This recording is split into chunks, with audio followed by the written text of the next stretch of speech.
Diabetes is one of the fastest growing illnesses that is worldwide, actually, because it's not, yet we hear a lot about other illnesses. Diabetes is almost like the silent killer. And it's something that we need to pay a lot of attention to, because I think that there's a lot of things that we can do to actually prevent diabetes, but it is something that we don't know enough about. So I want to tell you about that today. Please subscribe to this video so that you know when we put out other videos like this, which will help you to take back control of your health when you're ready to do that. Let's talk about what is diabetes and how to reduce your diabetes risk in this video, so that I can give you the information to make your own decisions. Diabetes is a lifelong condition, and what it does is it causes a person's blood sugar level to become too high. There are two actual main kinds of diabetes, two types of diabetes.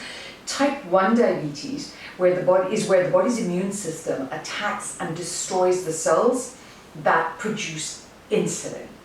Type 2 diabetes is where the body just doesn't produce enough insulin, or the body cells don't react, and so you keep producing insulin. Now, type 2 diabetes is far more common than type 1. In the UK, for example, 90% of all adults have type 2 diabetes. But the interesting thing to do is to go to the step before that, pre-diabetes. Many people have blood sugar levels above the normal range, but not high enough to be diagnosed as having diabetes. And what this is sometimes known as pre-diabetes. So if your blood sugar level is above the normal range, then your risk of developing full-blown diabetes is very, very high. So it's really important, because it's important for diabetes to be diagnosed as early as you possibly can, because it is something that gets progressively worse if it is left untreated. Now let's talk about the causes of diabetes. The amount of sugar in your blood is actually controlled by a hormone called insulin. And insulin is produced by the pancreas. When food is digested and enters your bloodstream, insulin comes in to take the glucose out of the blood and into the cells, because it's broken down in your cells to produce energy.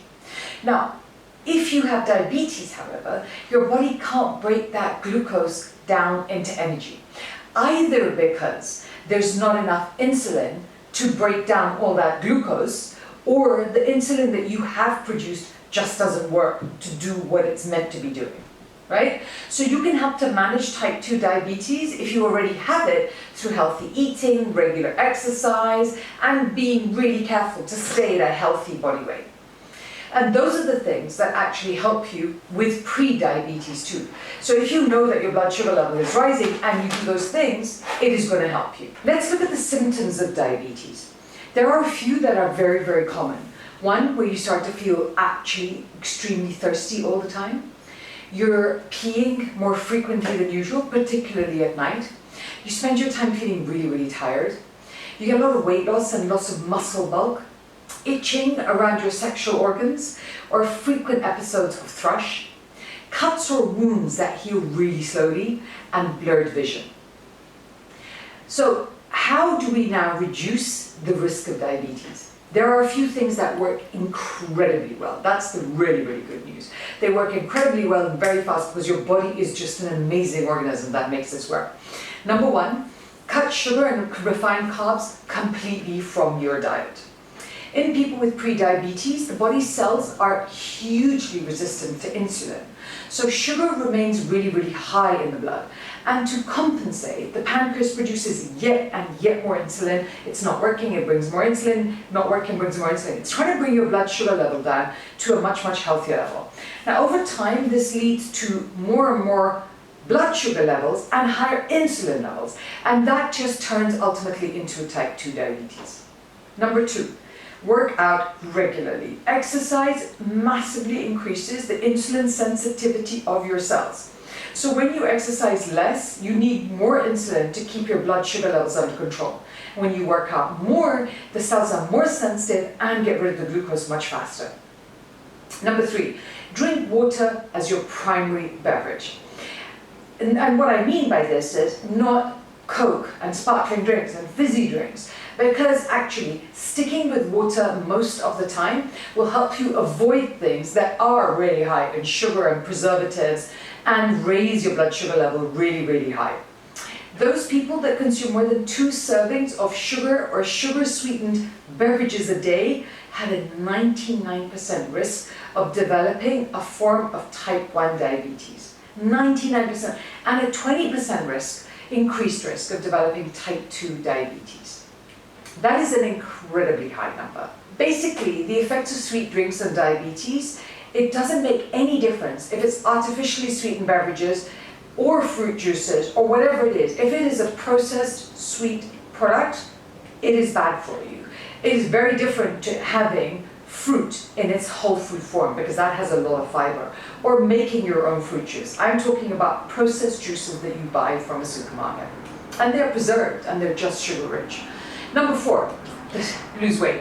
Although not everybody who develops type 2 diabetes is overweight or obese, the majority actually are.